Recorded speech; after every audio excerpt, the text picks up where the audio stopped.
Go again. What are you doing? I was just heading out on a road ride. But have you checked your bike? I was just heading out on a bunch ride, so I didn't really think it was that necessary. Over the past 6 years, I've developed a super fast bike check. It's called the ABC check. A stands for air.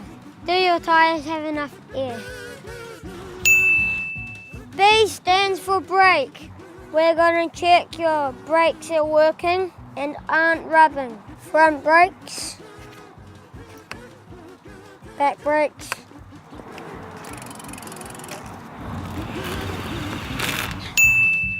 C stands for chain. Check it's not rusty. Awesome, all set to go. That was actually easier than I thought. So, do you want to go for a ride?